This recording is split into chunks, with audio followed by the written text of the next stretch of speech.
often think communication begins with words, but what if I tell you it doesn't? So let's try something very simple. I want you to turn to the person next to you and say thank you.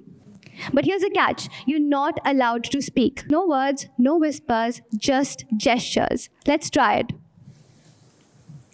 Now, interestingly, what I did notice is some of you smiled, some of you nodded, some of you waved, and some of you hesitated. You weren't sure what gesture to use. But that space we just created by trying and putting in the effort, I think that's where real communication truly begins. And you know what's funny is that the tiny little exercise we just did, as simple as this is, it can make us feel a little weird, a little unfamiliar, isn't it? Because the truth is, unfamiliar things makes us pause. It makes us wonder as to, hey, am I even doing this right? We hesitate, we overthink, we wait for someone else to go first, and before even we give ourselves that chance, the moment is already passed, just like this. Sure. And I know this feeling very well because for the longest time, that was me. So I've always had a thing for languages, Mandarin, Korean, you name it. I was so fascinated by how people connect with each other, how tones and gestures can mean completely two different things across cultures. And that's also when I got introduced to my team project back in 10th grade. And like classic teenagers as usual, we had these massive dreams. We were like, we're going to have basketball tournaments or interactive exhibitions or so-called community service events because we genuinely thought we were just about to change the world. And that's when somewhere on the project list ideas, I saw the words language and communication. Now something inside me just clicked, like it felt like it was my thing. And I could literally hear my mom's voice going inside my head saying, Manya, do something that you actually care about. Don't just do it for the marks or the recognition. So I did. I did exactly that. I had these big plans. I was like, I'm going to teach students what Korean is or tell them why Mandarin is such a powerful global language so they can learn with me. But of course, as we went through idea after idea, a lot of this had gotten just ruled out. And to be fair, it wasn't very realistic in the first place. Now, that's when one of my friends pitched in and said, why don't we try the Indian Sign Language? And what I didn't know was that after that, everything was going to change. Because it felt impactful, something beyond us, something beyond school. But the problem here was we didn't have a lot of resources to learn the Indian Sign Language. So what did we do? We rather relied on YouTube tutorials, flashcards, and ourselves, of course. And over the course of those 4 to 5 months, all we did was just learn and also teach a group of 9th and 10th graders the basics of the Indian Sign Language, just enough to start a conversation. We were nervous, we were absolutely clueless in what we were doing, but yet we were curious. And all of this was summing up to one day where we would invite students of the deaf and hard of hearing to visit us at school. I remember I was terrified and nervous, thinking that, would we mess up the signs? Would they even understand us? Would they laugh at us? But turns out, the second they had walked in that hallway, all of that nervous energy I had just faded away. Because at that moment, we weren't performing, we were just trying. Writing on scraps of paper, asking and answering questions we had just learned in science, playing charades, playing badminton, cricket. And turns out they were far more better than us. That day, I had felt something that I hadn't really felt in a very long time, which was a sense of connection, the sense of care, of actually knowing and doing something beyond words. Because let me tell you, as students, we are so often caught up with grades, distractions, pressures. But I think that one moment told me that, hey Manya, I think you should pause for a bit, maybe slow down and be present in the moment. And most importantly, listen, even without a sound. Now you might ask me, as to Manya, you've told me all of this, what was the next thing that you did in your project? What was the next thing that you actually implemented? And my answer to this is nothing. Absolutely nothing. The project had just ended. I had finished another milestone. I'd added into my checklist, and that was all it was. A check mark. That's it. At 15, I thought, oh my God, I have understood the true essence of what inclusion feels like. But now at 17, I know that it's not something that you just check off as a task. It's something for you show up again and again.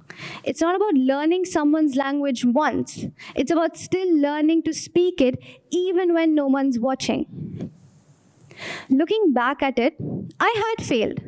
I had failed at what mattered the most, which was following through and moving forward.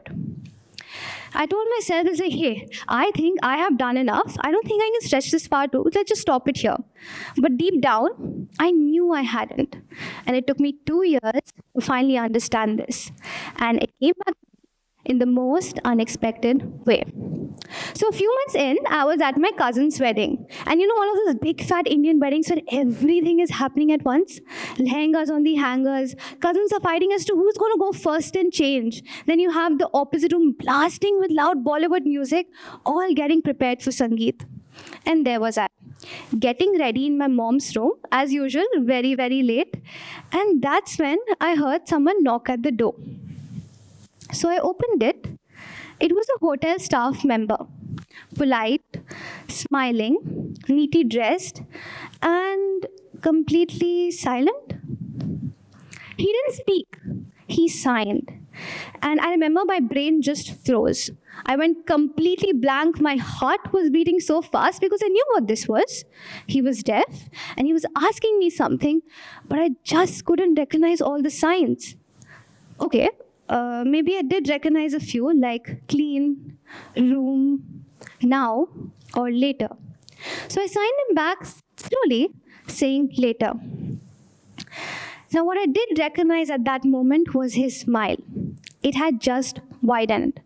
But it was not out of politeness. No, it was not that. It was just something else, like a relief, like a recognition that finally someone has understood that finally someone has actually understood me. And I think and what I felt in that moment, I think it's very hard to describe because it was something quiet, it was something short, warm.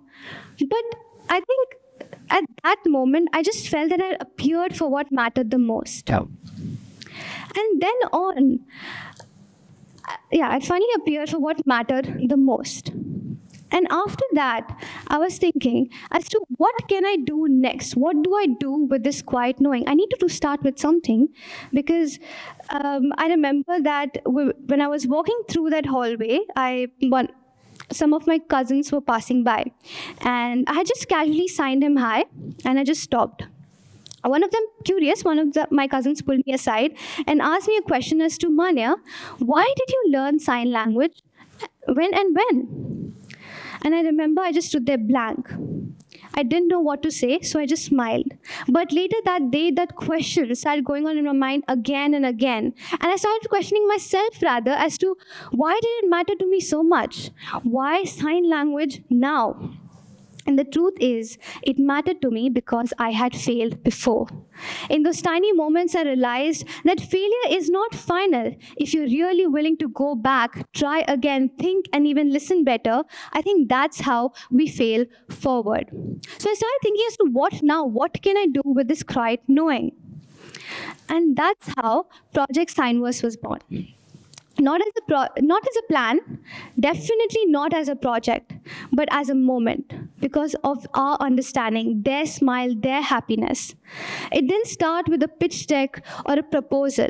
It actually just started with a moment I didn't want to forget and a mistake I didn't want to repeat again. And of course, I wanted this to last. I just didn't want it to be another project. So what did I do over there? I remember that when I just first floated out the forms for sign language, I wasn't even sure 5 students would pull up because I knew how much time it had taken me to understand what it felt, how much time it had taken me to feel what it really meant to feel. So I didn't really expect much. But turns out the number came in at 135. 135 students were willing to care, willing to try. I still can't forget that day standing in this right very hall, watching them signing, practicing, learning. And some were shy, yes, some were unsure, but all they were just doing was trying, isn't it?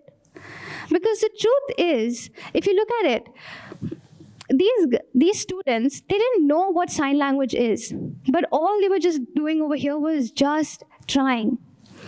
At the end of the day, if I think about it, I remember in one of my journeys, we just finished signing national anthem in sign language, and I remember one of the parents walked up to me.